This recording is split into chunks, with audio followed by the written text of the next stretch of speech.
going on, y'all? It's Brian and Fearless with another episode of Trial and Error. This week's episode, last week we talked about the collapse of the American narrative. Today we're going to get into a little bit more mental stuff, and we're talking about what was the conversation, Fearless? I had it in my mind. Social media and the attention, attention, right? Yeah, how the attention economy broke our brains.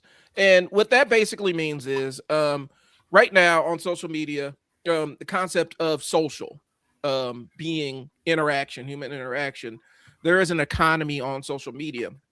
And that economy is attention. We're competing for eyeballs.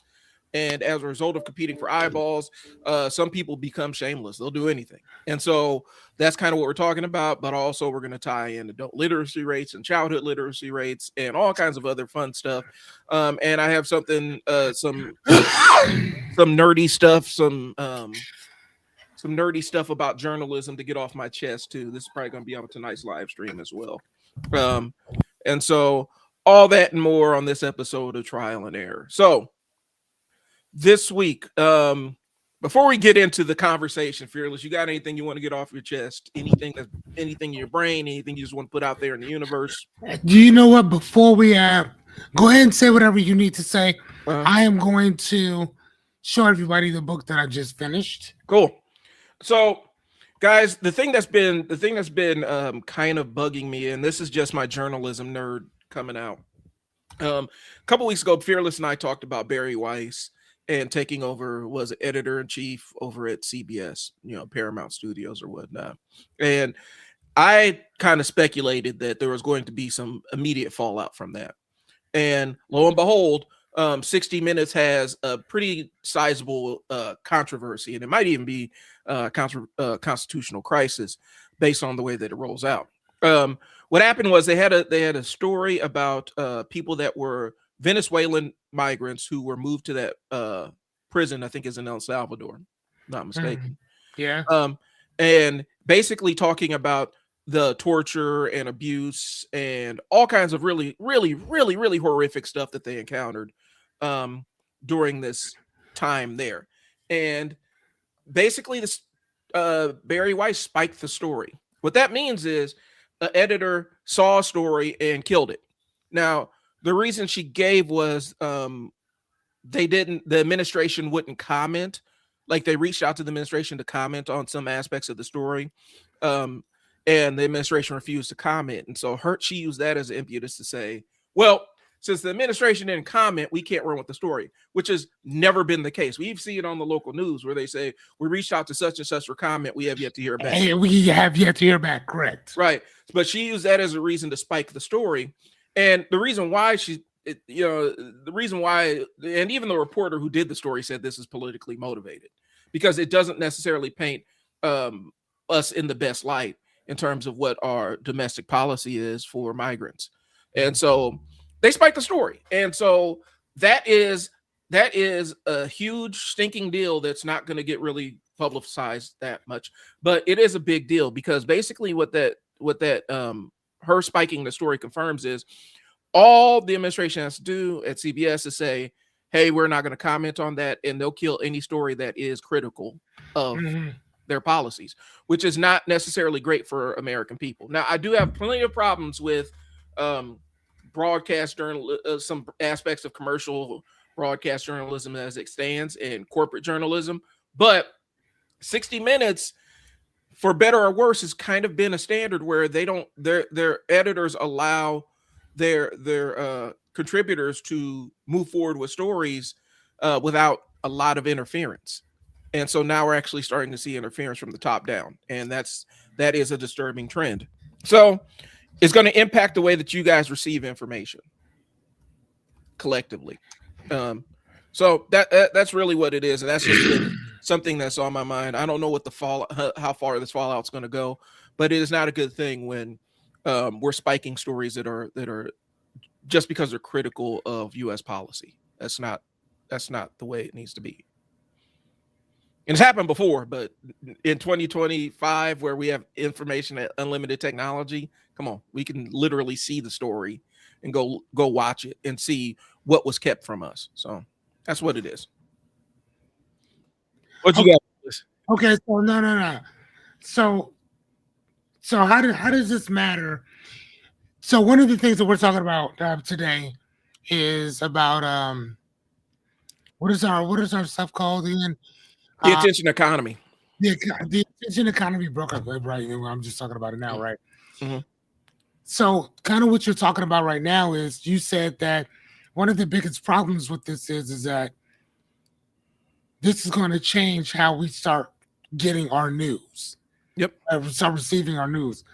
But the problem is, and correct me if I'm wrong, this is kind of what we're talking about today, how the attention economy broke our brains, which is we're not reading shit now.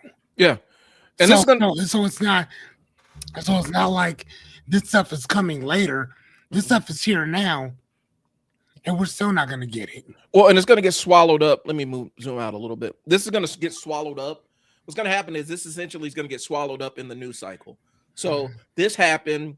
The outrage hit like around noon-ish yesterday. And so within 24 hours, this will be out of the news cycle.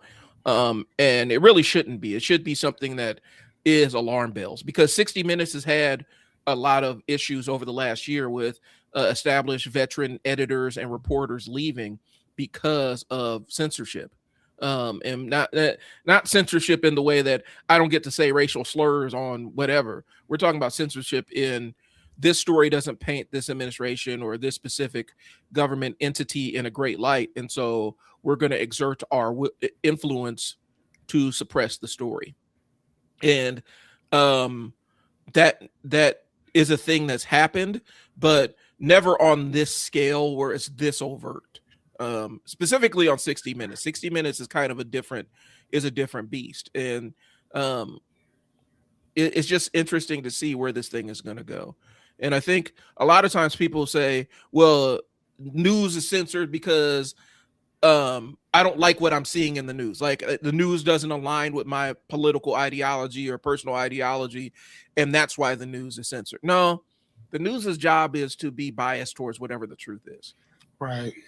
And the concept that journalists are supposed to be these completely neutral arbitrators of information, that's not what it is. Our journalist is chasing down what the truth of a story is. And so if we're mad about the truth of a story, then we're not really getting news. You're looking for an opinion, your opinion to be validated. Okay. So kind of like confirmational bias. This is what we're looking for, as opposed to looking for an objective truth. Right. And so that's kind of what that's what we're up against. And from the attention economy standpoint, the unfortunate side of this is this is big in journalism circles. It's big people that follow this kind of stuff, but it's going to be kind of a passing thing. Specifically, for the people that only get their news from CBS, they may not even ever really be aware of this, because CBS ain't going to report it on the news. They're not going to report, hey, we spiked a story for, our editor, our boss spiked a story for 60 Minutes. They're not going to say that. And so the only way you're going to get that information is either, an alternative news source or independent journalism, or even just a different channel. But more times than not, people are branded to the point where they only watch one news network. I know, we're kind of an ABC house. That's kind of what we watch. And so if we're going to consume news, that's typically where we go. And, that's just how it goes. And so if I consume independent journalism, I read independent magazines and news magazines and newspapers and stuff like that. But when it comes to watching, like the act of sit down and turning on the news, typically it's an ABC thing. So how about, or why not just watch it from a different standpoint? A buddy of mine who went to school for journalism as well was telling me, actually, I think it was marketing. It was marketing. And he was telling me, he said, I don't watch American news. If I want to know something, I'll watch British. Yep, BBC. BBC. What's the other one? Public television, because public television has international news and stuff. I'll watch that if it's on. he's talking about Al Jazeera type stuff. Mhm. He said I watch everything else outside of what what our country is talking about, but I won't watch it from here because they'll only give you a real broad stroked type of agenda on Yeah. what they're talking about instead of giving you, hey, this is what it is. Well, and that's kind of what it is. But here's the thing. So, and that's the different. It's the different fronts. Like you watch local news to see what's going on in your local community, be aware of stuff, Correct. right? Yeah. And so you can't necessarily not watch that if you're into news. Like a lot of people don't even pay attention to news. Be honest with you, but if you pay Yeah. attention to the different layers of it, you watch local news to see what's going on locally, Well, yeah. national news to see the national scene, and then international news so that you can know what the world's going on. More times than not, somebody's missing out on one of those layers. Like they're excluding one or two of those layers, and they only watch national news or they only watch local news. More time, the one that normally gets left out is international news. Um, and it's just because the American narrative, we center ourselves. We're the main characters of the world, and that's how we kind of view ourselves in the way we address things. Because if that was the case, if we didn't see ourselves as the main characters, bro, we would actually have like a British Broadcasting affiliate as one of our major regular networks. Like, you know what I'm saying? Um, we wouldn't just relegate international news just to public television, which the funds are being slashed to that too, because the reason why they're slashing funds to public television is because you get that independent, non-corporate journalism, and certain people don't like that. So you mean like with PBS Mm-hmm. type stuff or whatever? Like I remember like a bunch of I'm writing this stuff down. PBS. I remember that they used to have all of these different shows on like MathNet. They Mm-hmm. used to have a bunch of these different shows where you can learn a bunch of different stuff. Well, so it'll be the PBS News Hour. I used to watch. My mom. Here's the thing. This is how I kind of got into journalism. My mom used to watch the McNeil Laren News Hour, where they would literally have like anchors from all over the world and all over these international journalists sitting around talking about the politics and international news of the day. Like she would watch that. I would sit there and watch it with her. And so it we don't have that anymore. I don't think. I gotta see McNeil Laren. I don't even know how to spell it. News Hour, because it used to come on. Yeah, it used to come on. It's been on since '83. It changed its name. I think it's still does it still come on? Does it? Let me double check. Yeah, McNeil Learner or Learn or whatever News Hour. Does it still come on? I don't know. I'm looking it up now. So, but he anchored the program. McNeil anchored the program until '95. Blah blah blah. So anyway, go ahead with your book while I look this up. Well, I pull this up now. So it's sorry. Go ahead. It's the BBS News Hour. Go ahead. BBS News Hour. PBS. PBS. Yep. Yeah. Okay. So 5 plus minus 2 bits of info. Okay.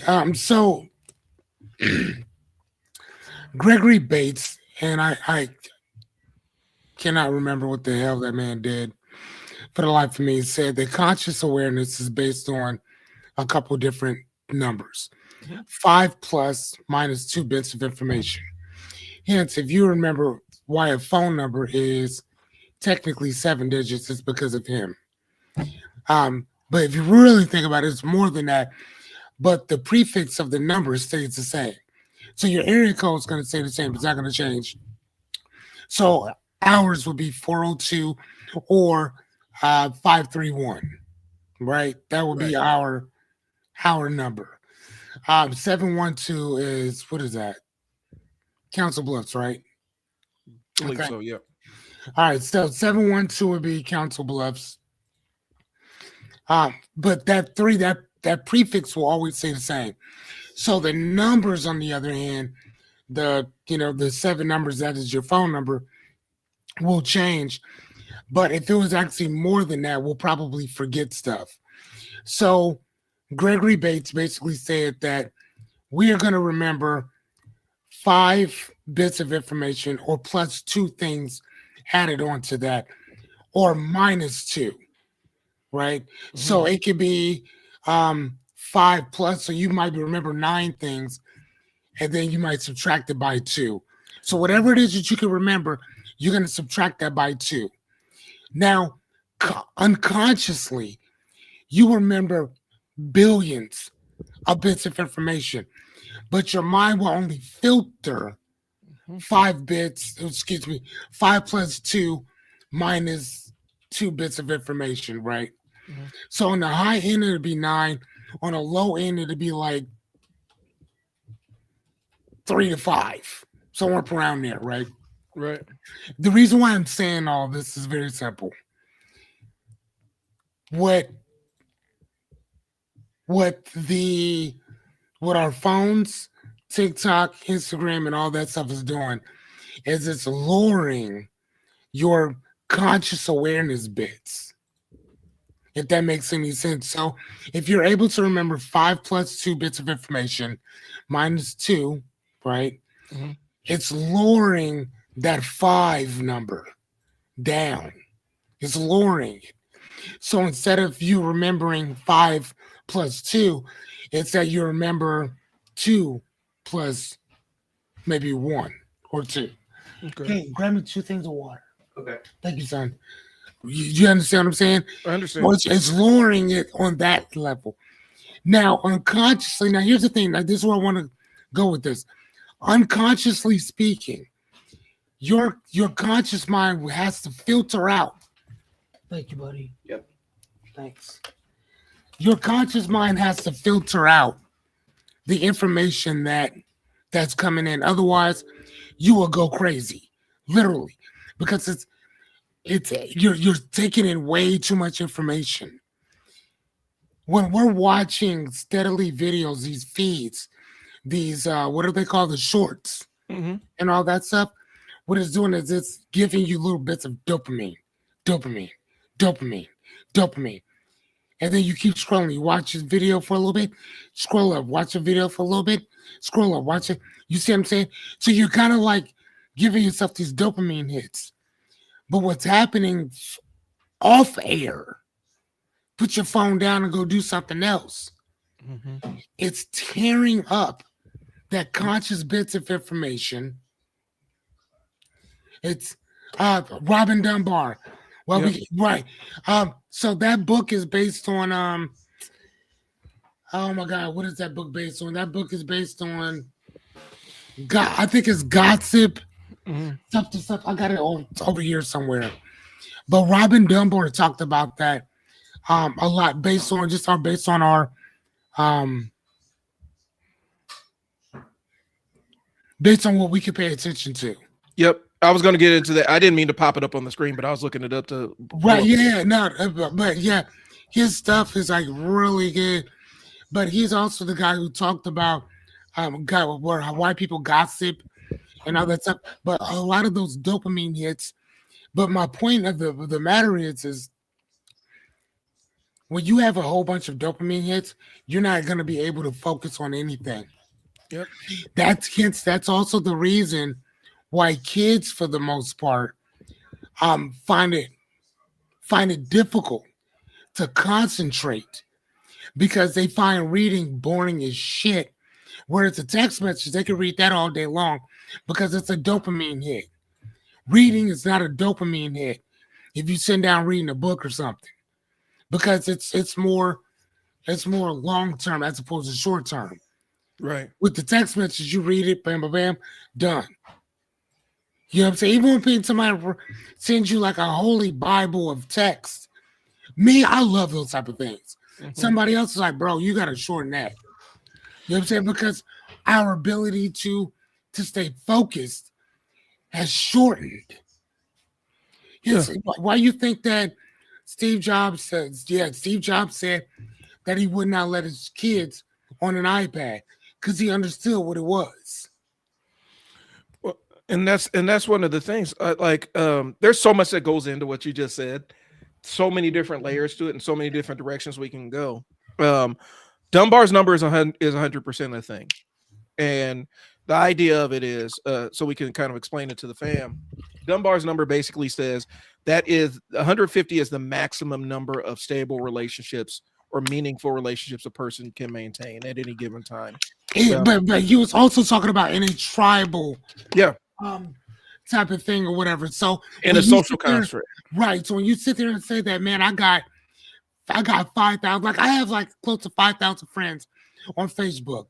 Mm-hmm. I only know a few of these motherfuckers, and even then, I still don't rock with them like that. Right. And you know what I'm saying? I don't. You know, and so this is basically what it says. Like, there it is. There it is. You know what I'm saying? You have your support group, and it builds up through there. And one of the things that we're encountering is we're forcing ourselves past that threshold of 150 people that we know. Right. And so you're constantly in this mode of, I got all these friends, and you have to maintain all these relationships. Like, even go open up your Facebook and see how many people have birthdays on your Facebook feed. And you're sitting around wishing everybody a happy birthday. And that can be draining sometimes. Like, that could be exhausting in and of itself. Because you're trying to do maintenance of all these relationships with people that don't live next to you and stuff like that. I have friends that are in other states. I have friends that I've never met personally. What's up? I've interacted with them online, and that's it. But that doesn't mean that it's any less of a connection or friendship or anything. It's just we never really met personally.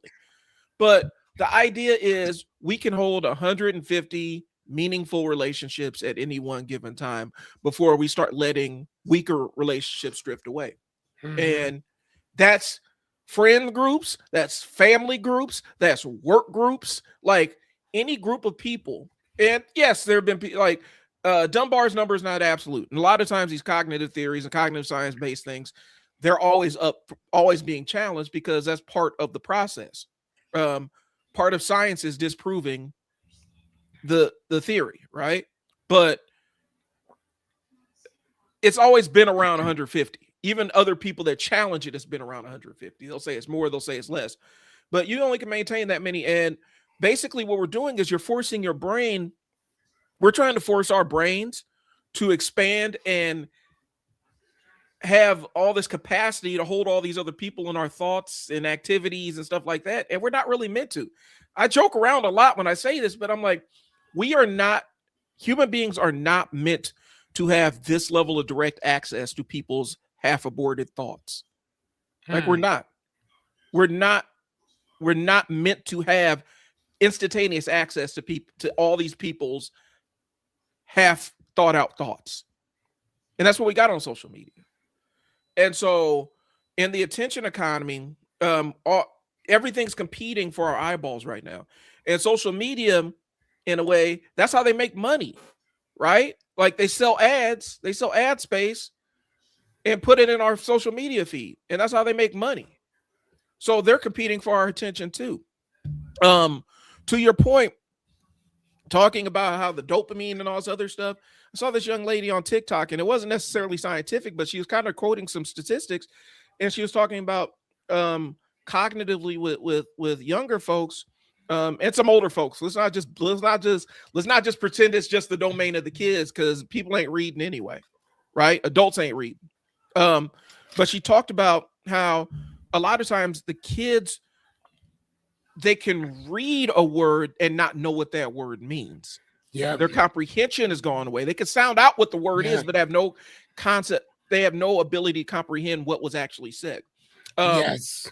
She's talking about in terms of music. And I don't want to be the old man complaining about music. That's not my, I've had that argument with people online all the time. But she even said from a musical standpoint, she's like, that's why when you're seeing a lot of these rappers that are coming out, more and more, they're just making melodic sounds because the kids don't want to have to think about lyrical content. They don't want to have to think about punchlines or anything like that.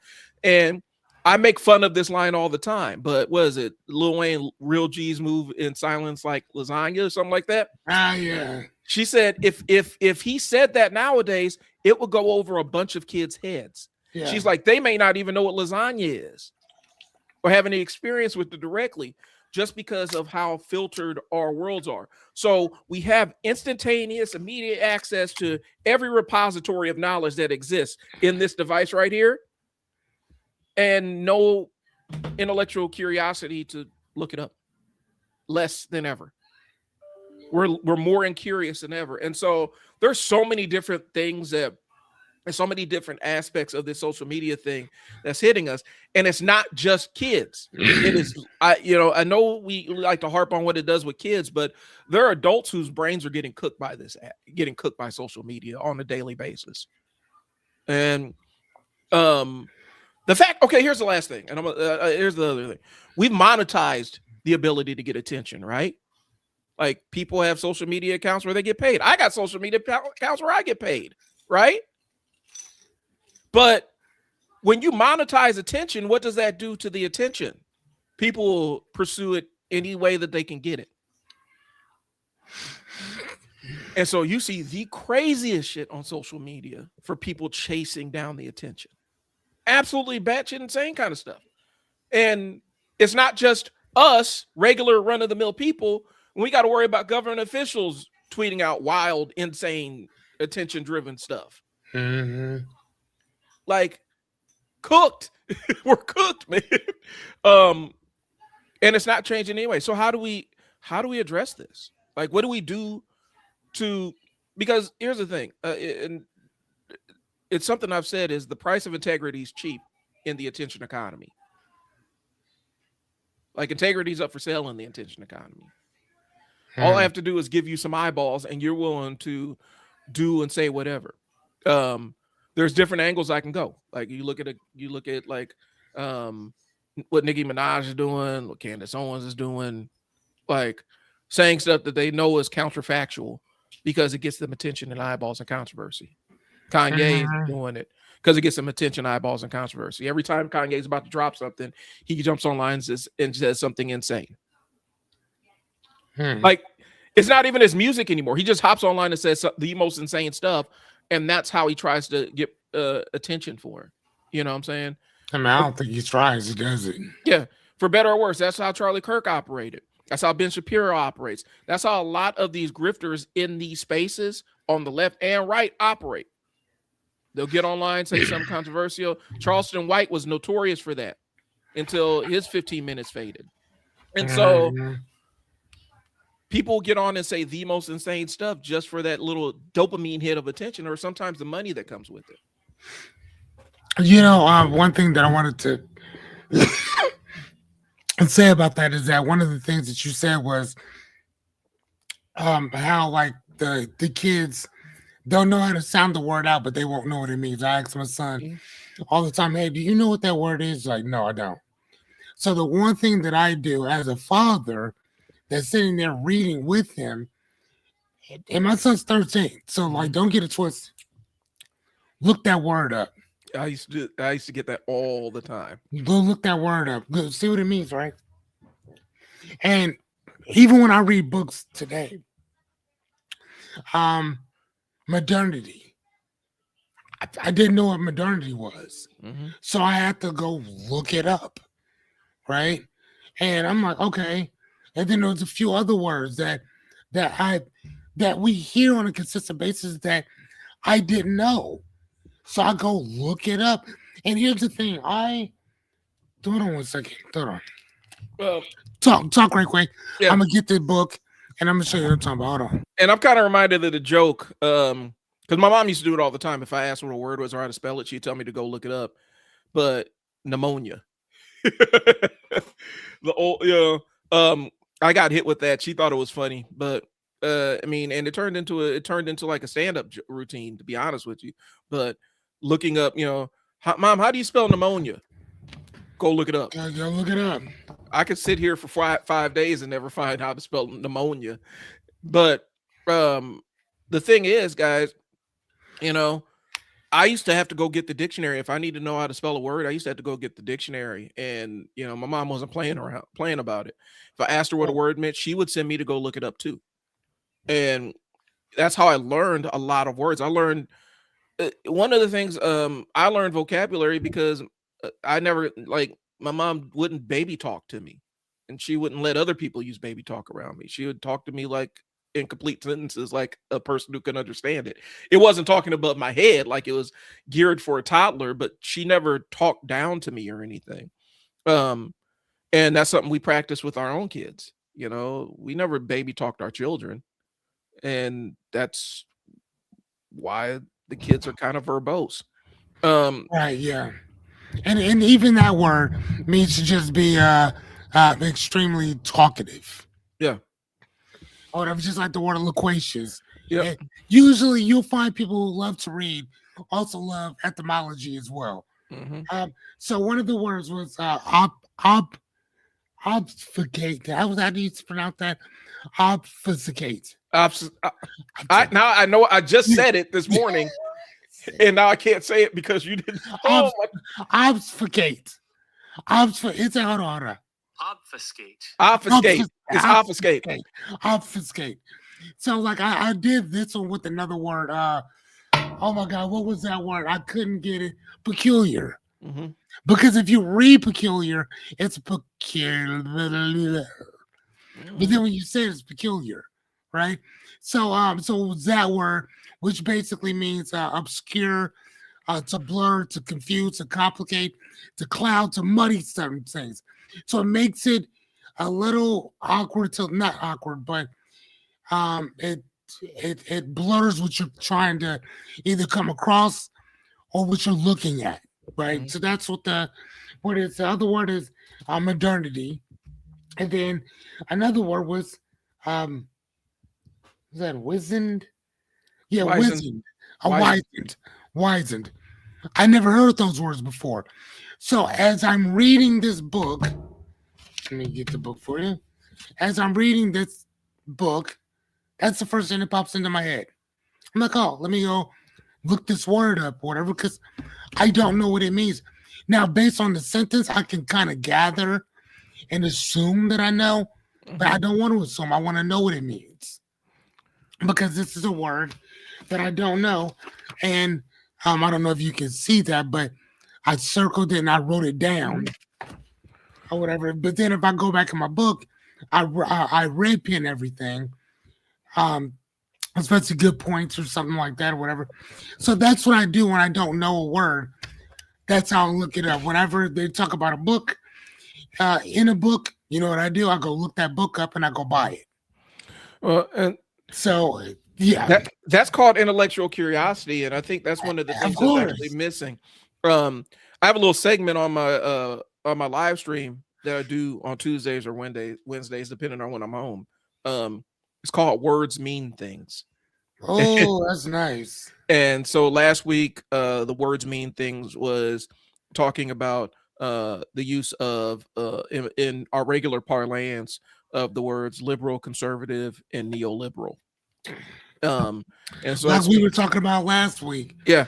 And I spent that was the one thing that we did was like hold on, let's define what these words are, and then let's talk about it. Yep.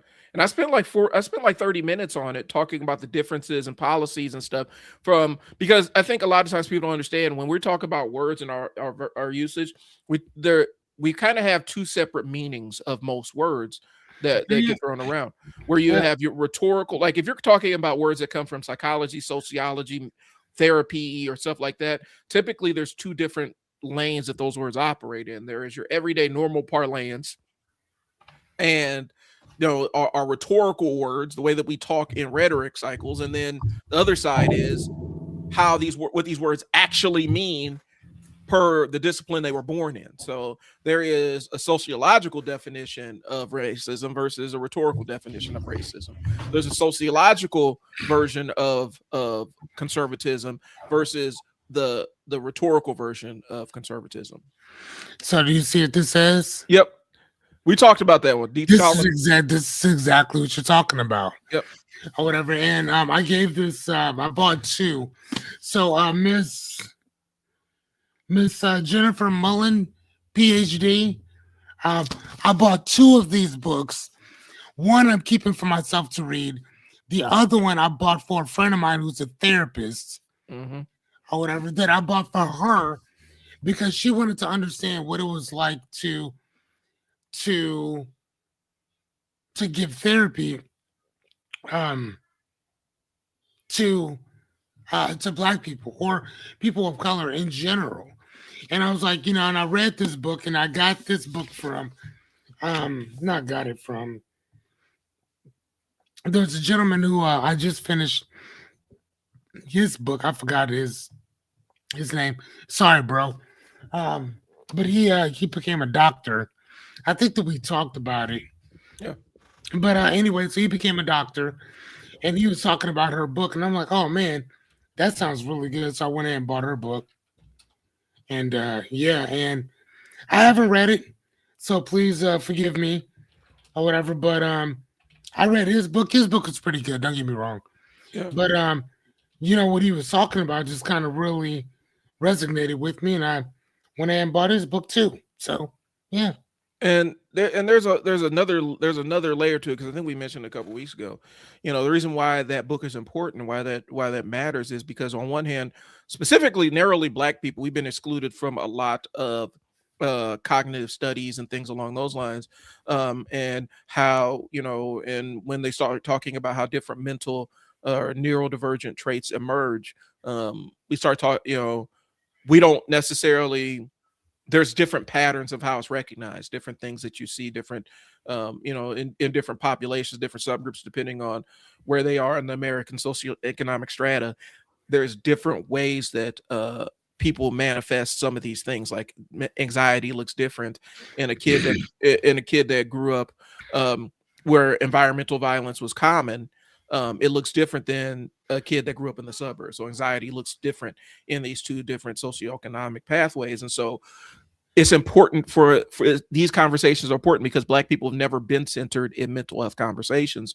And I said it, I think I did a TikTok on this, where, even when I did work with juvenile probation, you'd be shocked at how many black kids are in jail or in detention for undiagnosed or untreated mental health things. Like anxiety looks different. Being on the spectrum looks different, and because they may not have providers that are aware of what it looks like, they end up getting labeled as one thing where it's really some kind of treatable stuff. But that's besides the point. So I'll do a quick plug tonight on Words Mean Things.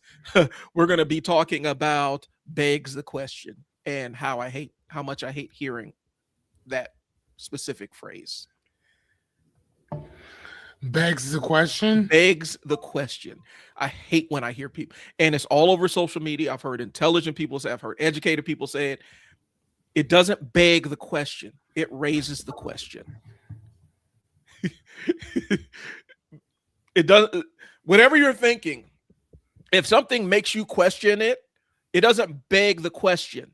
If it inspires you to ask questions, it's not begging the question. It raises the question. Begging the question is not what not what you think it means. So please stop saying it begs the question. Unless you're really talking about something that involves circular logic, then you could say this is begging the question. So anyway, that's what's going to be on tonight. That's going to be on tonight's episode of Blurting While Dad. We're going to have Words Mean Things, and a couple of other stuff. So we're talking about the attention economy. And the thing is, people feel more reactive and angrier than before. And a lot of it is, the concept of triggered. People are triggered and whatnot, which is another mental health piece of jargon that got out there. So let's talk about rage baiting, because isn't that like the single thing in there or whatever? So how about let's talk, if we're going to talk about words, let's go there. So let's look up, okay, hold on, rage baiting. Okay, so I'm going to put this up and then I'm going to share this tab. Can you see what I'm looking at? Yep. Oh, hold on. No, you got to put it on stage. All right. Oh, damn, that doesn't look all that good either. Well, I mean, rage Yeah, baiting, you can make a really lucrative career off of rage yeah, baiting yes, you on can. Twitter. So, but okay, so here's the definition of it. Rage baiting is intentionally, I don't know what is it, intentionally, proactively, provocatively, and proactively, it's content or whatever, posts, comments, videos designed to trigger strong negative emotions like anger or outrage, primarily to boost engagement, like shares and comments for attention, profit, ad revenue, or to manipulate opinions. Mhm. It uses emotional triggers, misinformation, or diversive, decisive. Sorry about that. Divisiveness topics as bait Mhm. or whatever. So exploiting how social media algorithms favor high emotions interactions, making outrage profitable and deepening societal divides. Mhm. So, I mean, that's basically Oxford University Press named it the word of the year in 2025, which is this year, due to its prevalence. Yep.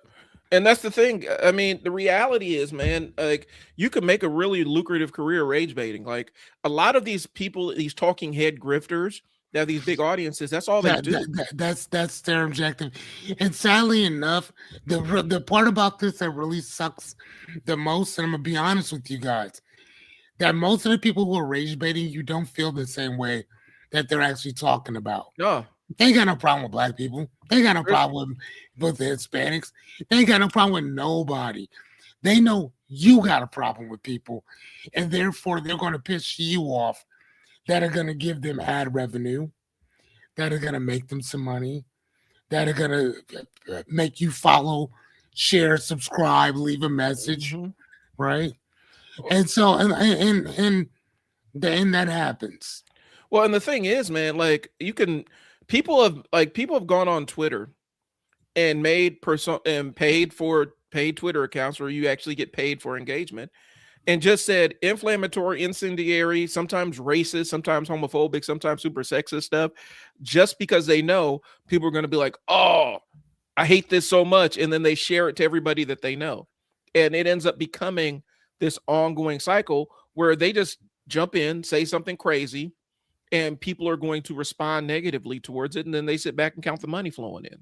And that's their entire business model, is just pissing people off. Um, and what was it? Howard Stern made an entire career doing that for the first part of his career, is just Yeah, pissing people off.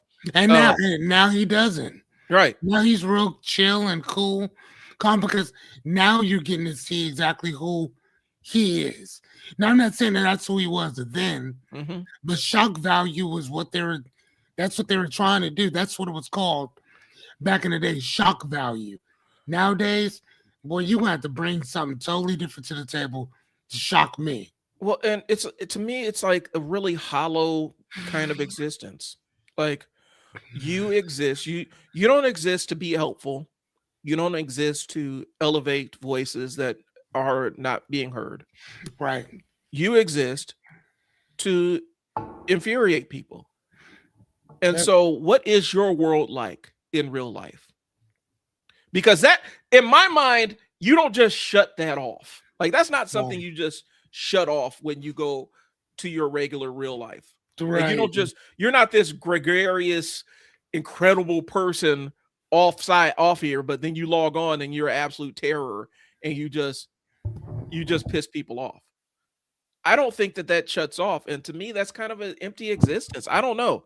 I feel like, you know, I wouldn't want to live that kind of life. I wouldn't want every time I'm on a public platform where I'm trying to give somebody something that they can use or bring entertainment or some kind of joy into somebody's space, as opposed to I'm just here to own you and piss you off. Right. But there are people whose entire and it's not children. There are grown adults whose entire personality since 2016, 2017 have been, I'm just here to piss off whoever else. You'll see it on their social media. They got nothing but memes of people, of cartoon characters giving the middle finger to somebody. What And kind then, of right, and then they'll be like, "Oh, I'm just trying to give you the truth." right? It's like, And, well, the truth according to whom? right. I'm just here to, bring the truth, and or they'll say follower of Christ or something like that, and then it'll just be the most incendiary, mean-spirited things all over their page. You go through their comments, it's nothing but them rubbing salt in people's wounds and spitting in their faces. But then it's like, follower of Christ. Like, what are we doing here? And I think the anonymity of social media, even though your face is on there, even though your face is on your social media, a lot of times, anonymity of social media has made people feel like they got this veil of protection. I just dealt with this morning with a racist troll, where I ended up like, his name and employer was a Google search away. I haven't got a picture of his house. I know his family. I know all of his. If you're watching, my friend, I know where your grandparents are buried. I know who your mom and dad are. I know your brother and sister. I know your last couple of employers. I have a picture of your house. Like, you're not that hard to find, bro. And I'm not posting any of that stuff. I'm not. But it's kind of an abject lesson in, you ain't that hard to find when you get online being a racist, obnoxious jerk. I've had a wonderful conversation with your former employer. And apparently the reason why you're a former employee is because you've been doing this stuff for a while. So, but when you exist when your entire existence, you offer no value but to incite or outrage, I don't know what kind of life that is for you. I don't understand that entire need. Like, I don't understand the need. Like, I see these people that have these TikTok shows where they're talking politics and stuff like that, and people just call in just to berate them. I don't have the time. Why? I'm gonna take my time that I have in my life, my limited amount of time that I have on this vessel with my wife and my kids and with my friends and family, and I'm going to take a part of it and dedicate it to fucking with somebody. I I don't understand.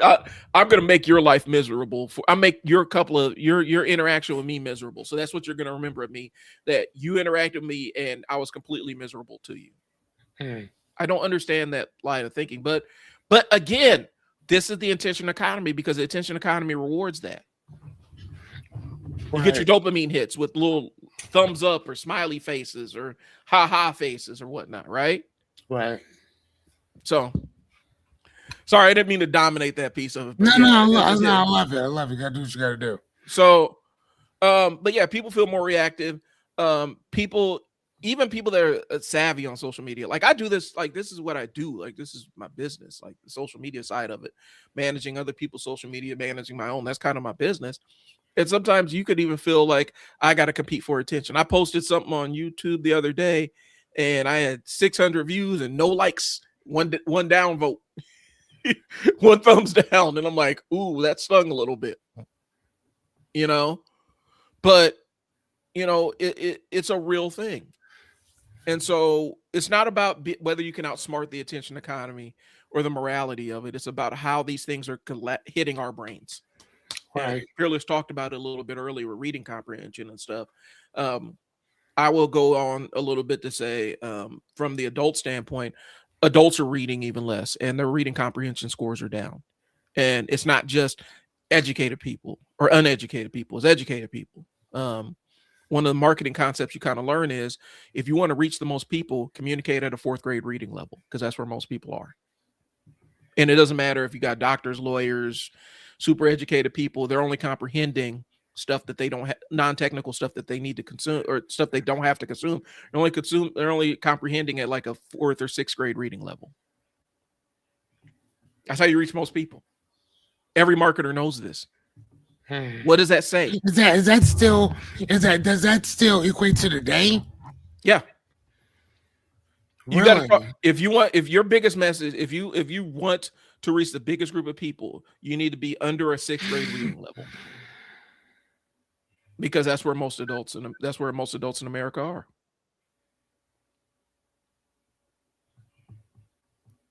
And I think one time when we say reading, I'm including the idea. I'm not just talking about reading the words and knowing what the words are. I'm talking about comprehending what the words actually say, because those are two different lanes.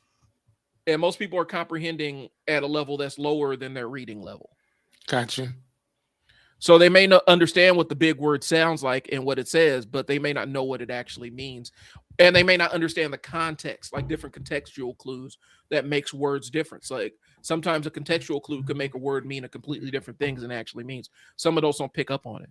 They don't understand nuance. They don't understand nuanced arguments. Definitely don't understand statistics and how statistics work. We definitely don't understand how research is actually conducted or what research findings actually say. There's lots of layers to our comprehension gaps. Some of these are just in general. Like, I don't expect your average person to be able to interpret statistical data and understand variance and all other stuff that goes into it. Like, right? I don't expect you to know that. But that also applies to a social media message where you're trying to be sarcastic or play it tongue in cheek and somebody's taking you literally. Like, that's an issue. Gotcha. So, and that's what it is. So let me see. We built high-speed information environment for a population that was never trained to interpret it. Say that. Oh my God. Hold on. Which part are you on? That's crazy. It's in the notes here. I know where. Under the thesis, because this is the thesis statement that I kind of put in there. It's like we built a high-speed information environment for a population that was never trained to interpret it. All right, there it is. Okay. Man, okay, set the thesis early. What? Yeah.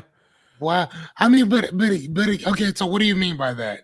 So we have instantaneous access to information, right? But we don't know, like I said, we miss our own context clues. And so when you have instantaneous access to unlimited amounts of information, instead of being a fact-checking machine, you turn into a confirmational bias machine. Because you can find information that supports literally anything that you believe. Yeah, for sure. Yeah. And since we don't understand contextual clues or how to check a source, oftentimes we fall down a rabbit hole. Like when I was pulling up stuff for Dunbar's number, I went through like 4 or 5 different websites before I landed on one that actually had one where I'm like, okay, I can vet the sources. I can check the sources. This seems to be a reliable source, because anybody can post about Dunbar's number online. Anybody, yeah. But I had to find a website that I'm like, okay, I actually have some faith and belief in the veracity of this article. Yeah. More times than not, people will post first thing that comes up. They'll find the first thing that they see, read the headline, see if the headline kind of tentatively agrees with what they believe, and post it. And then post it, right. And not actually going through it and reading it. Right.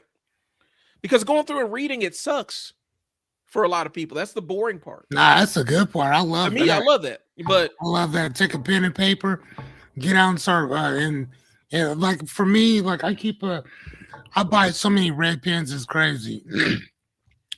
But I'll read a book and I'll just red write all through it.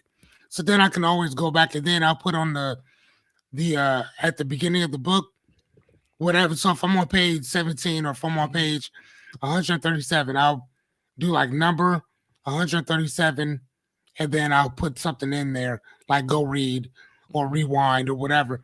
So then I'll know to go back to that page for some reason. Right. You know what I mean? I love that. Like, what? Stop playing.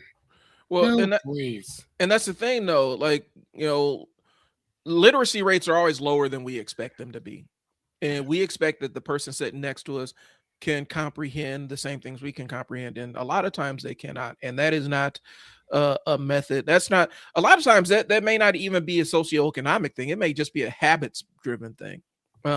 I've met people that were on the higher end of the socioeconomic ladder who their reading comprehension was absolutely terrible. It was atrocious. Couldn't even write a coherent sentence. And that, a lot of times it's a matter of what muscles you flex, whether you go out and actively read and comprehend data. And more times than not, people are going for the top shelf. And that's what the instantaneous information does to you. You could just find something immediately that says it. Even people will chat GPT something, not understanding that unless you actively go in there and force chat GPT to show you the source, Dude. it will manufacture a source Yeah. and you will be quoting some hypothetical fake article that ChatGPT. You have to actually go in and give it the instruction. Do not give me unverified things. I need a link that works for every single source you cite. And still you got to go back and check the sources because sometimes it will still will. And so, but people think that that's absolute. They think that information is absolute. And it really is not. You know, that's the scary part about it.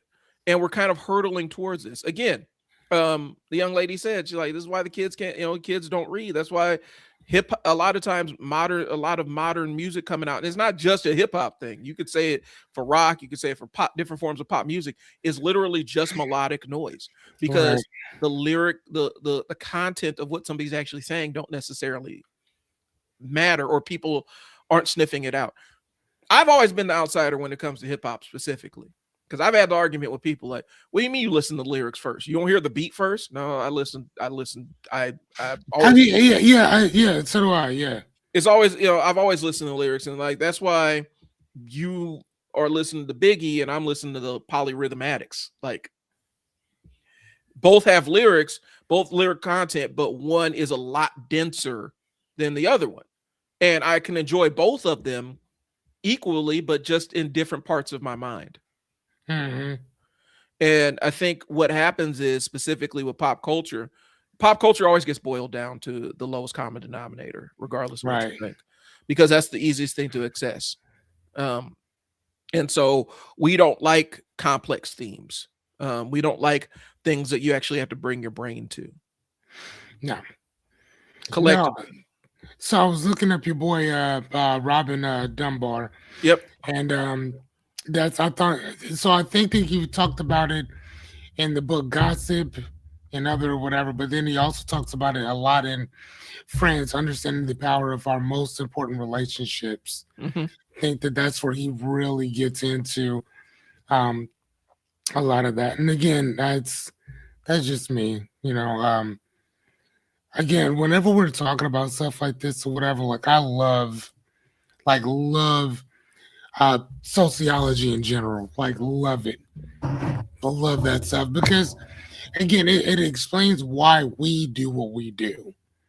You know what I'm saying? Mm-hmm. Like psychology is cool, but psych only explains you and what you do. I like sociology because it explains everybody. Mm-hmm. And why we collectively do what we do. Yeah. You know what I'm saying? Like that's just me though. Like I whenever you start talking about stuff like that, the first thing I think of is Stanley Milgram, mm-hmm. who wrote the Authority. What did he write? Obedience to Authority. Yeah. He wrote that one, and that's the people in the white coats who tell you to shock that person. That person. So that was Stanley Millsap or Stanley Milgram. I forgot his last name. I got Milgram. Milgram. Okay. Yeah. And then his other guy who's still alive is Philip Zimbardo. Yep. And he's the one that did Don't Tell Me. The Stanford Prison Experiment. That was the experiment, but the book that he wrote was the Lucifer Effect. Mm-hmm. That was the book that he wrote, and I found that one that was crazy. And again, whenever I'm reading certain books where you got a bunch of people doing certain stuff to another person, the first people that I think about is sociology professor Stanley and Philip Zimbardo, because for me, they're the ones who set the stage for us to really understand why we do what we do. Think about why Stanley did the prison, did authority to the obedience to authority, was because he was watching the Nuremberg trials, and everybody kept saying, I was just following orders. Well, and we got to following orders. Give a little bit of context, because the Zimbardo prison experiment is basically where they took a bunch of students, and it was kind of an enclosed cognition test, but also trying to see what people are actually capable of when you put them in specific roles. And so they took a bunch of students, made some prisoners, made some wardens, and made a fake prison out of a door. I think it was a dorm room or whatnot. And yeah. And within, what was it, like a day? It was so what they did was they basically flipped the coin of who's going to play who or whatever on the title. Yeah. Himself. And then I think it was supposed to last. Look up how long was this? I think it only lasted less than a week, but they were supposed to do it, I think, for like a couple months. So it was planned to go last 2 weeks. It ended after 6 days. Yeah. Okay. Because they were worried that somebody's going to get killed. Yes, because the warden which was actually Philip Zimbardo played the warden or whatever, and he really played the warden. So it wasn't like this is like, all right, well, we're just gonna do this or we're gonna do that. But as soon they started to understand that as soon as everybody was stationed with their titles, you became that title. So the prisoners became prisoners. The guards became guards. Isolation became isolation. They were not playing anymore. Right. Within the first couple of days, it turned bad quick. Yeah. And violence. Yes. Yeah. It turned bad quick. And that's why when we talk about like prison, what happens in jail and stuff, I think a lot of times people don't really conceptualize like what it's like in these places where there is no oversight and it's not an experiment. And unless you have very strong controls, not just over the prisoner's behavior, but over the guards' behavior too, you're going to have some very dire situations hop off real quick. When I was running my residential programs, just tell my staff, the fastest way to brainwash somebody is you control their food or access to food. You control when they can go to the restroom. You control aspects of their life that they normally don't have to think about. And that's the way to brainwash somebody. And so you have to be really careful. Like if you were working with me, you would get in trouble if you used food as a punishment for one of the kids. Removing access to specific food or providing lower quality food just because this kid pissed you off, because that is one of the ways that you that's one of the ways that you bend somebody's will. When we talk about all the stuff with R. Kelly, that's what he was doing with those young ladies, was he's controlling their access to the restroom. Trapped them in the house, control their ability to access the restroom, access drinking water, access all kinds of other stuff. That is how you enforce compliance upon a person or persons. That's how you brainwash somebody. That's why a lot of cult things deal in that restriction of physical needs or restriction of access to physical choices about what you wear, what you dress, what you eat, where you go, because that's how they enforce control over a population of people. And it gets really scary when we start talking about, like, on a national level with food assistance programs and things like that. You're absolutely trying to enforce compliance over what people's food choices are. That's how you breed compliance within the population, regardless of what your intent is or whether you're even aware of the game you're playing. So these are very dangerous things that you're playing along with when you start dictating people's personal choices in terms of that kind of stuff. And so, the prison experiment was, if you guys ever get a chance to read the book, but if you get a chance to even sit down and listen to them talk about the history of the prison experiment, it will change your philosophy on our carceral system and how we incarcerate people, and how we enforce it. And not just that though, but now it's more of looking at it from the standpoint of not from crime, not from a criminal standpoint. Look at it from a monetary standpoint, and I Right. think that you'll start to understand why it's beneficial and it's profitable to throw people in prison for even small type stuff. And what people are not understanding is that the prison system in general has been consecutively going down in the number of years. Mm-hmm. And that is also the reason why we had talked about before, the reason why ICE is in such a hurry to detain so many of these so-called illegal individuals, which majority of them are not illegal at all. Yeah. They have more, most of them have more papers than we do. Uh, I'm just saying. I mean, think about it. Most people can't find their social security number, their the card, their birth certificate. If you were just if ICE were to knock on your door and say, "Hey, I need this, this, and this," a lot of Americans, I'm not gonna say most, a lot of Americans probably wouldn't be able to find that shit. Here's Like I would, Mhm. because I have a safety deposit box for all that is. But what happens if you're not allowed to go to the bank to go get it? Yeah. What happens if they come at night to go grab your shit? You see what I'm saying? When I So was go ahead. when I was my wife and I were going to go to the Bahamas for our honeymoon. This is years and years and years ago. And the passports didn't get back in time fast enough. And so basically in order to travel, we needed like birth certificates, birth records, right? I'm adopted in the state of Nebraska. I had no idea that to get a new copy, because we wanted to get a new copy of my birth certificate.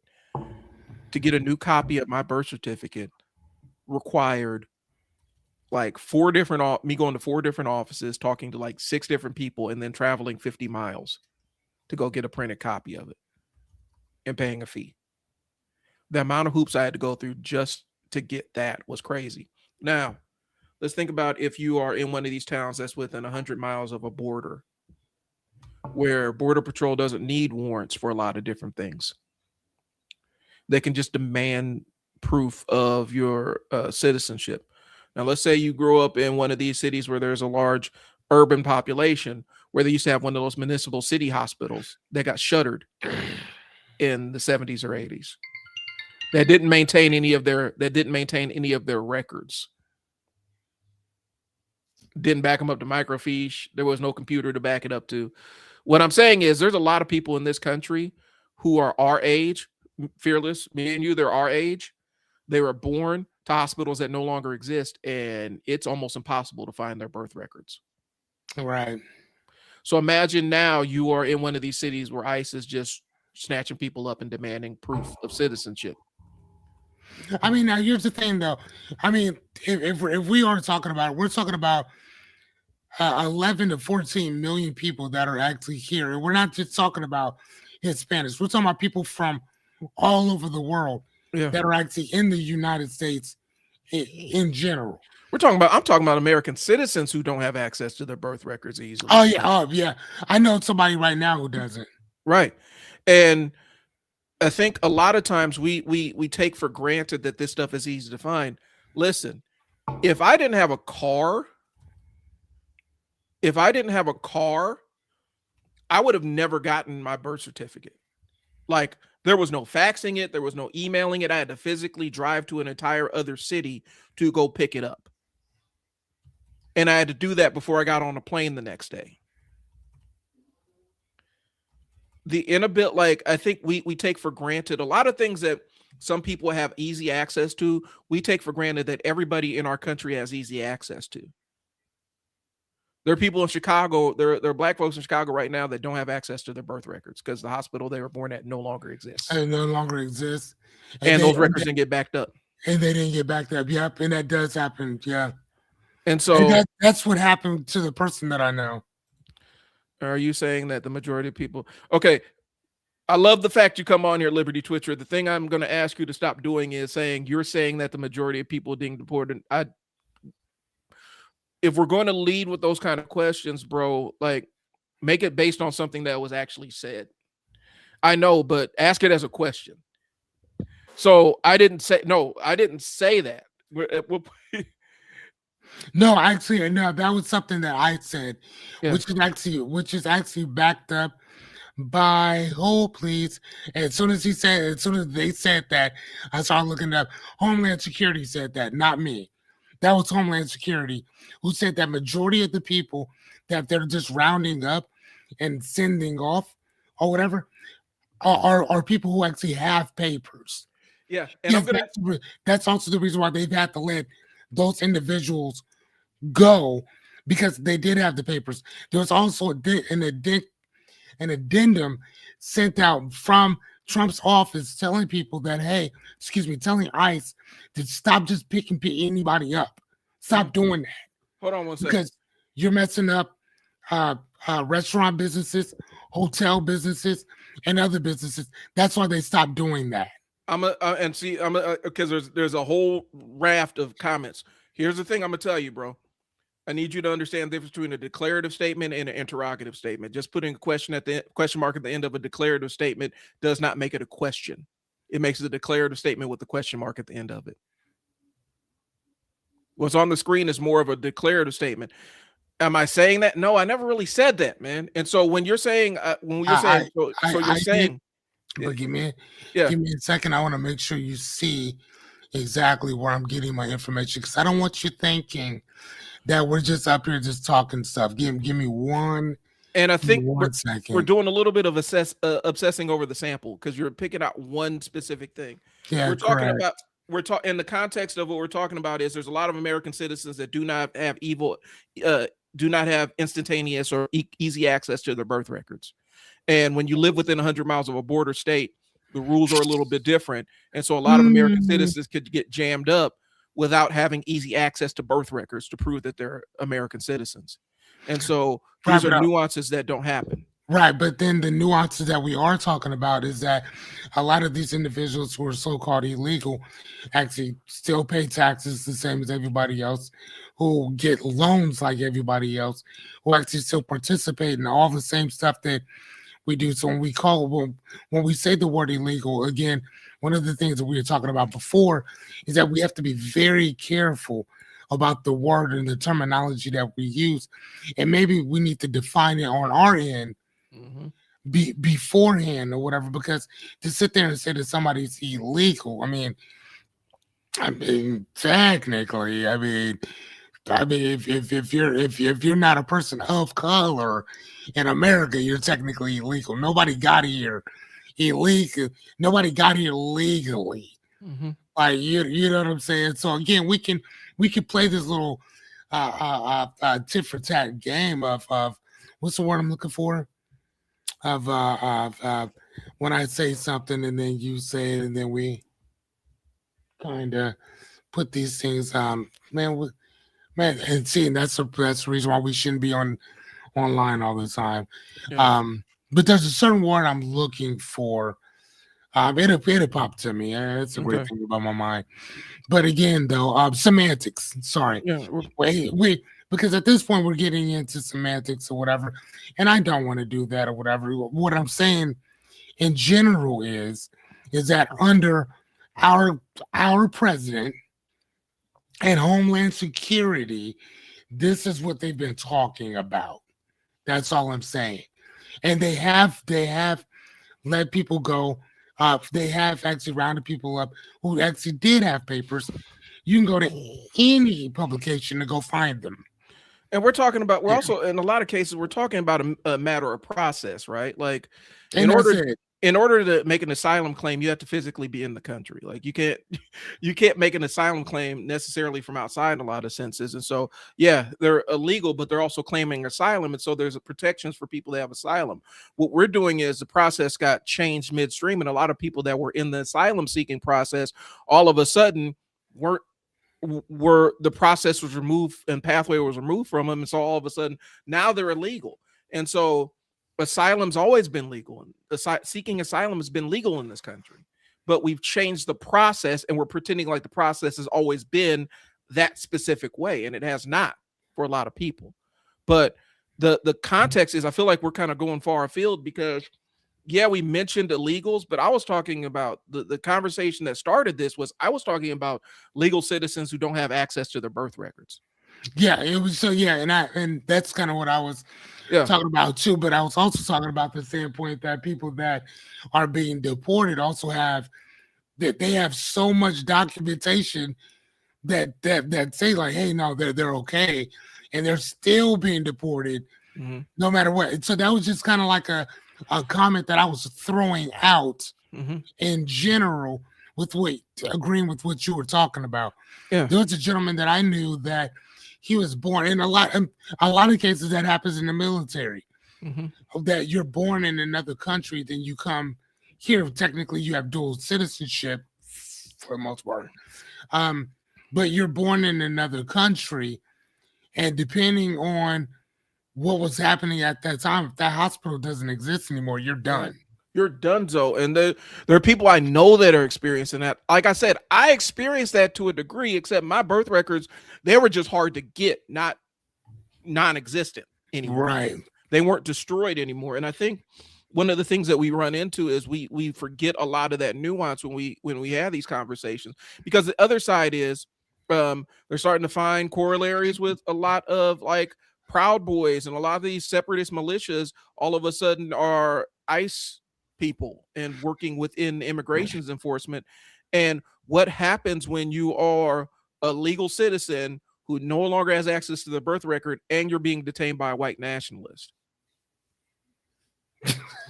And then, hold on, though. There's a little bit more to that. Yeah. Let's talk about the other nuance of that too. So the other problem with that is, I don't want to say problem. The other thing with that is that we don't have people coming into this country, especially Hispanics, coming into this country right now at all. The reason is because they're scared to, and they don't want to. So what's happening is that Homeland Security, and linked with ICE, is going around rounding up everybody that's in here and kicking them out as well. Again, our issue is our problem is that what happens once they're all gone? Yeah. Like, I mean, again, it's one thing to look at it from the standpoint now, but what happens when they're all gone and they don't want to be here? Matter of fact, Trump just said, why don't we bring people here from Norway? Yeah. Why don't we bring people here from other countries?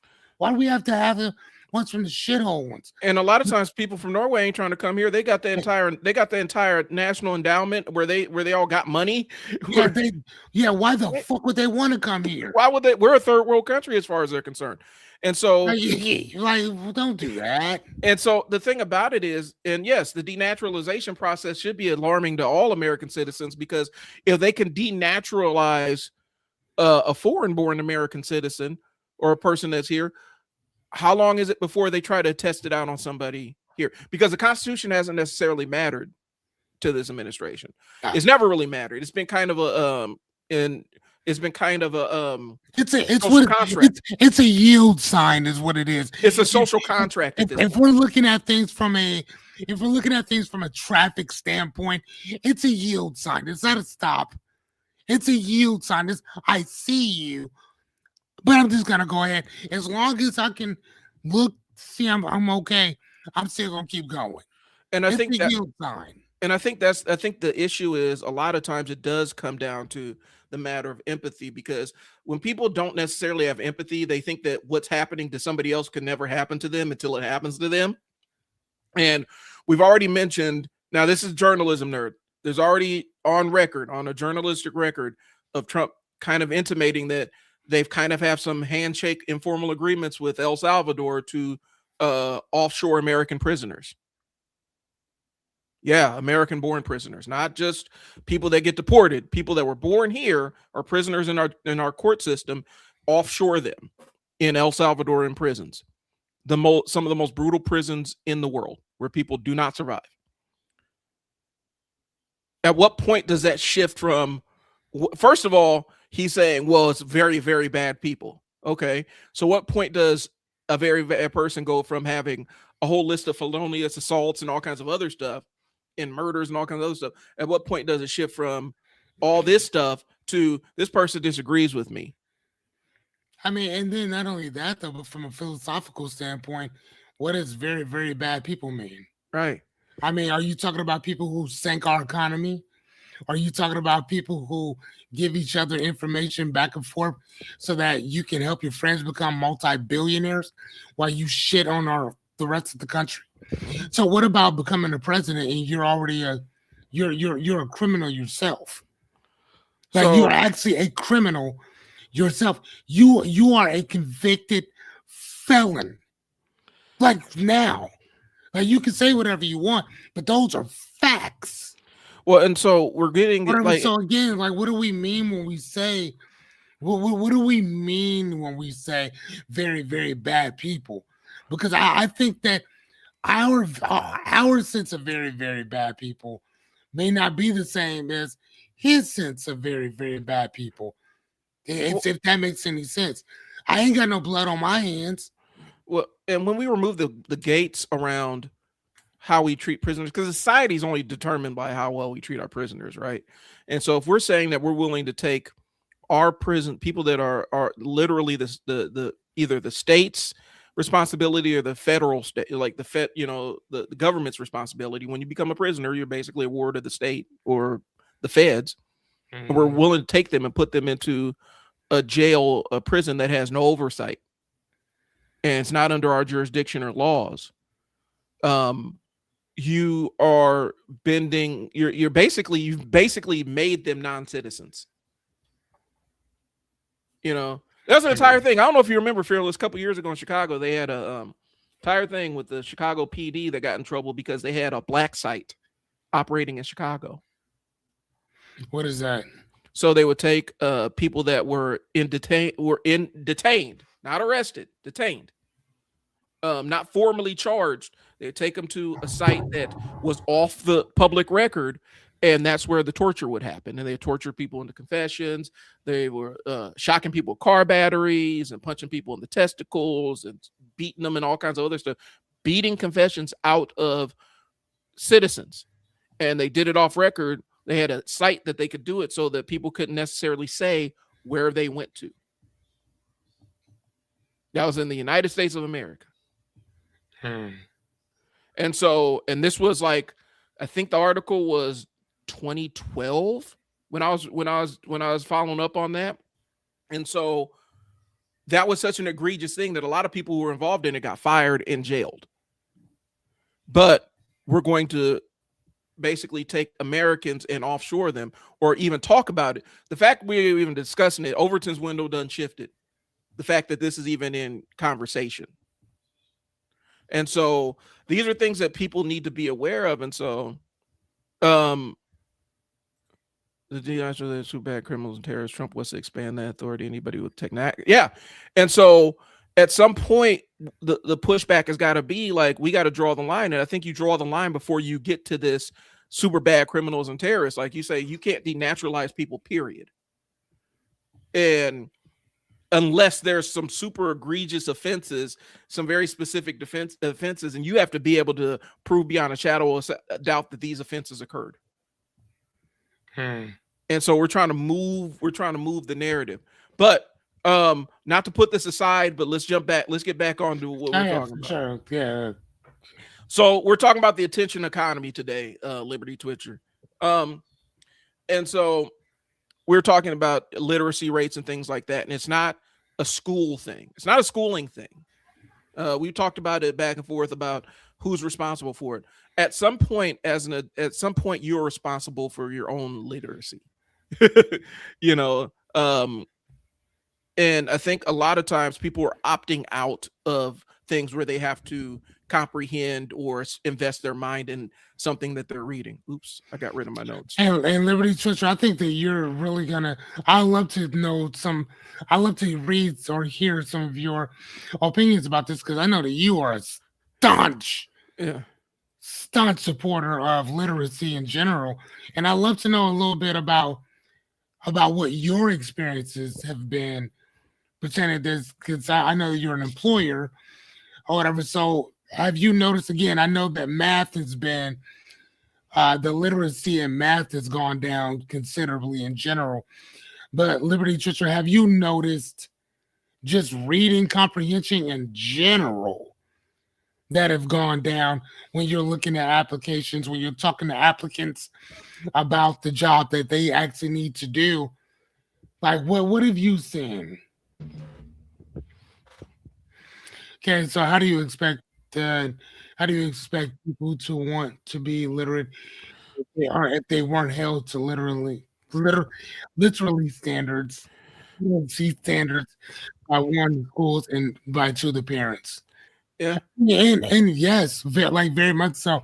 And we're also talking about the hold on, reading, comprehensive, grammar, vocabulary, service are all worsened. Okay, cool. So let me ask you, Liberty Switcher. This is one of the things that Brian just said, but I want to see if you agree with this. Do you agree that it is on the person to build themselves up, or do you think that this is a cultural thing that together we need to be working on to make sure that people are building themselves up on? So maybe that's inspiring other people to want to read a little bit more, or checking people when they're talking about certain things with reading comprehension, grammar, vocabulary, etc. I know that you said that they've all worsened, but do you feel any responsibility in maybe helping to to raise the standards for that? Do you understand what I'm saying, Yeah. Brian? I get what you're saying. I Uh, think both, but a lot of people aren't like we are, so it doesn't occur to them to build themselves up. well, and I think one of the things the reason say show younger people don't consider achievement very important. Well, I think I I, think I, I I get where do. you're, and I tend to agree. I think we're kind of in this weird thing where we have had a lot of brass rings. Even I grew up with a lot of brass rings, right? You reach those brass rings and you're like, this ain't as great as you thought it was. And I think what we're seeing is people are just desensitized to it now. Like they're Hmm. desensitized with these achievements that don't necessarily put money in their pocket or improve their life in any measurable way. Um, and so yeah, I think there is an issue with it, but I also think that we have to make the achievements mean things. Like if you achieve a certain thing, then that means that something tangible that you receive or something rewarding in and of itself. And I think a lot of times these status symbols that we chase in this society are empty. So Yeah, I agree. I agree. And you know what? And again, I think that kind of talking about piggyback writing off what you said, Liberty Twitcher, is what does the word achievement mean? yeah, Like when we say that a recent study shows that younger people don't consider achievement very important. What is it? What are they not achieving, or what are they not considering to be important? Like what achievement? So is it that they graduated from high school? Is that they? Uh, I mean, because again, I guarantee you, if you talk to other kids about what do you consider achievement to be, I guarantee you, it may be different hmm than the study that was shown or the question that was even asked about that. If that makes any sense. right. And I think for us, a lot of times we sometimes you got to redefine. Like it's always defined internally. Like what motivates you is what motivate is the difference. Like what motivates me doesn't motivate Fearless. What motivates Fearless doesn't motivate you, Liberty Twitcher. And so everybody's going to have differential kind of reinforcement, right? Um, Hey, remember when you and I we were talking to Chat GPT, and we were both asking Chat the same exact question, yeah, and it told me to do something, it told you not to, right, because it understood that both you and I are totally different in our approach to stuff. yeah, And we both started laughing about that because I think that at that point we understood that your chat is going to give you what's in the best interest of you, right, and it's not going to tell you what's in the best interest of everybody because it doesn't know everybody. Well, technically it kind of does, but it only gives you what's in the best interest of you. Well, and the thing I've said is the reason why ChatGPT is so agreeable is because if it wasn't, people wouldn't utilize it. There wouldn't be widespread adoption of this thing. If you're going to have an argument with your phone every 5 minutes, what would you need ChatGPT for? And I think that's why it is default overwhelmingly agreeable to the point where you actually have to put a prompt in its persistent memory to say, stop agreeing with me so much. It's not your job to validate my bad thinking. Right. But a study of 2% hold values that companies want new hires. Okay, so that's a pretty small percentage, though. There's a thing though, because generational wise, because I actually did take a class on this one when I was managing. There's gonna be every generation values different things. Right? Yeah, correct. And so the things that Gen X and Gen Y and baby boomers, the millennials and stuff, they're gonna value different things in the workplace. And and what's happening is, I think a lot of times the old methods of control that you normally had to control a group of employees, they don't really work anymore. No, because I think there's something to be said about the fact that these corporations no longer have any loyalty to the employees. No. And so now you have a generation say these corporations don't care about us, so why should we care about them? Mm-hmm. It used to be that you would get your job and that would be what you did for 40 years. You get your pension and go retire. And they took care of your life. Now they'll fire you and replace you within a day just because somebody is cheaper. Or I've had family members that were the most qualified person, but since their tenure was at a certain point where they're getting compensated a certain amount, they ended up getting forced out of the door. And then they hired 3 people at a quarter of what they were paying this person. And so when a company shows that little loyalty, when that gets built into a society, you're going to see a group of employees that don't value their employment with a specific company as much. Nope. And then not only that though, but I mean, matter of fact, what's my man's name? Yavari or whatever, the guy who wrote Homo Deus, and he wrote a couple of the books he got up there or whatever. But he was talking about how he said, dude, listen, the y'all keep thinking that all of these other things are going to be this facto of destroying America in general. He said, if you really want to know what's coming for you, it's AI. And he said, matter of fact, take the A off of it because it's not artificial, it's intelligent. And now you have the super AI thing that's coming out, that's already out, that's getting better and better and better and better. Your job, Liberty Church, I don't know what you do, but I can almost assure you that whatever you do, for the most part, within the next 10 to 15 years, AI will be doing your job. You know what I'm saying? And then you're not going to have to worry about numbers. And so it says I use Chat GPT to do deep research. Perfect. But the one thing that I will tell you, I love chat. He said it's amazing. He said, okay, so you know what I'm talking about, paying the $200 per month.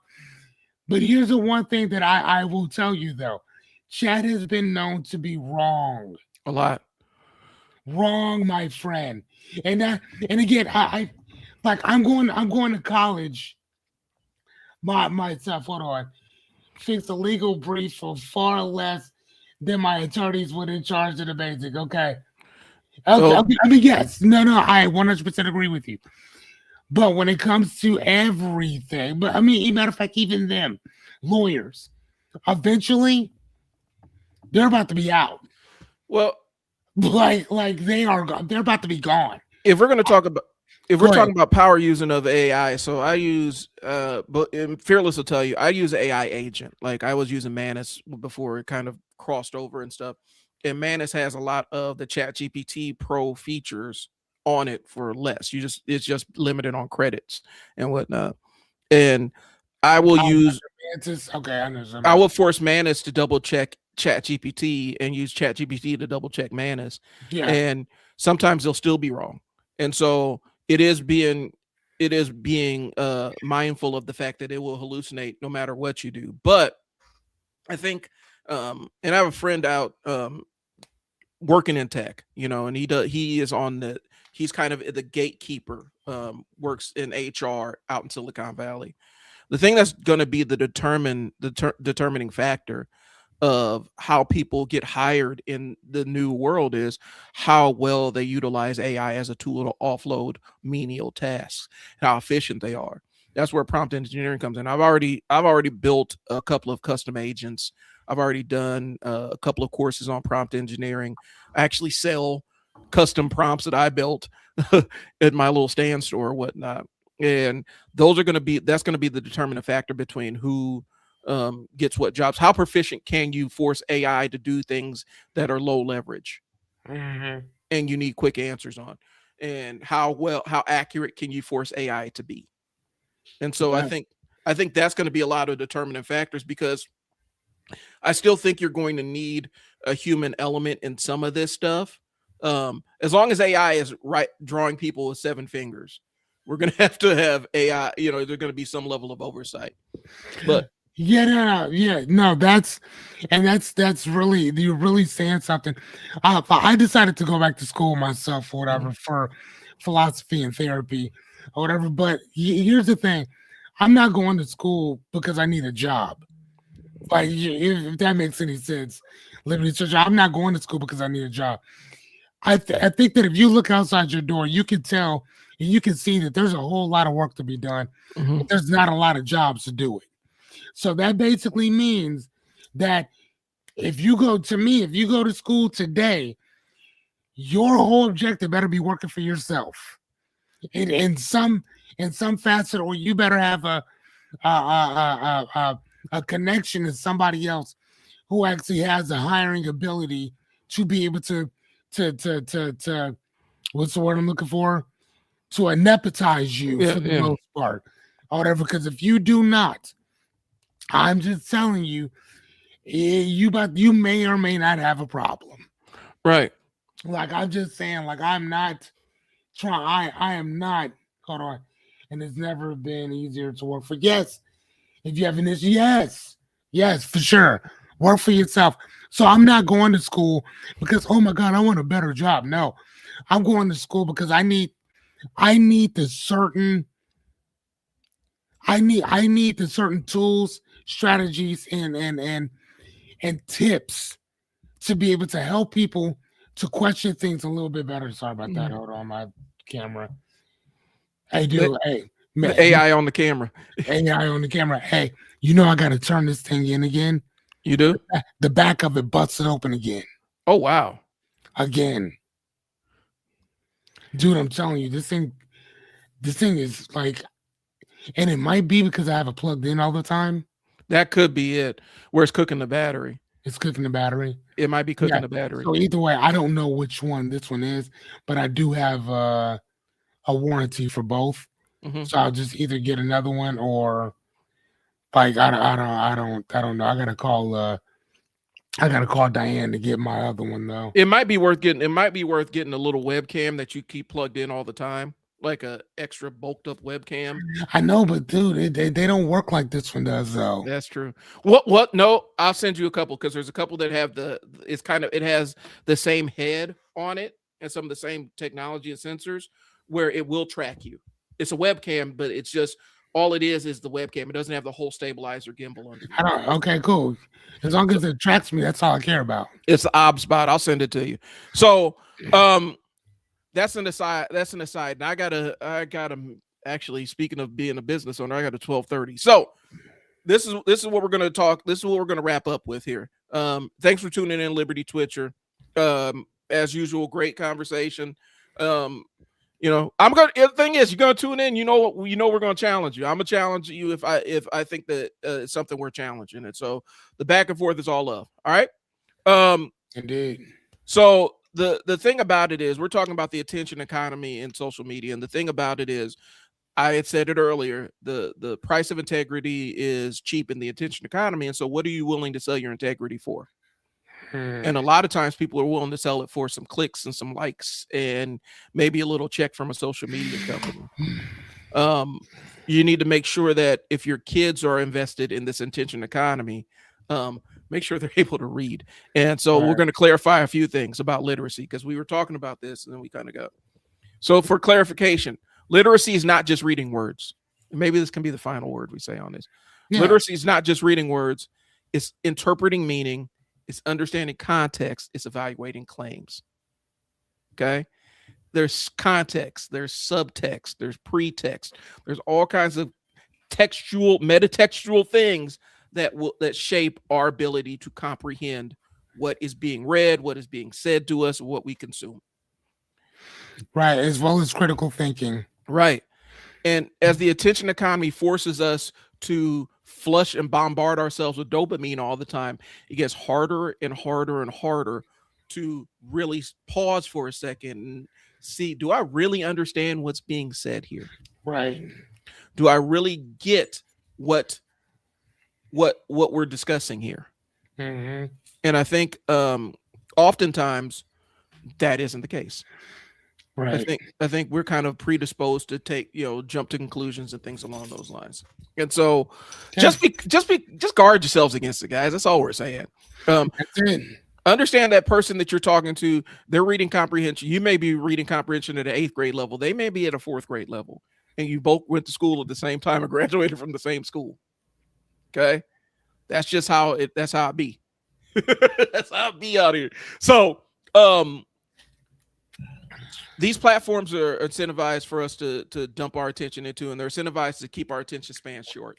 So get offline, read a book, sit down and listen to something for the mere enjoyment of listening to a thing and pay attention to the words. Force yourself to comprehend things. And force yourself to have to interpret things that you don't necessarily. And ask yourself questions. Ask yourself questions. And that's how you keep the razor sharp. That's how you keep your mind. That's how you doing. You know. So we do appreciate y'all tuning in. I'm gonna get up with Phyllis real quick. But if you guys got any questions or anything, hit us up on the socials. I'm not even we have our links. You guys have seen our links plenty of times. Do we need to show them real quick, Fearless? No, we go. Yeah. So anyway, we'll get up with you guys. We'll get up with you guys next week. We'll talk to you later. Thanks for tuning in. Trial and Error. Brian and Fearless. Deuces.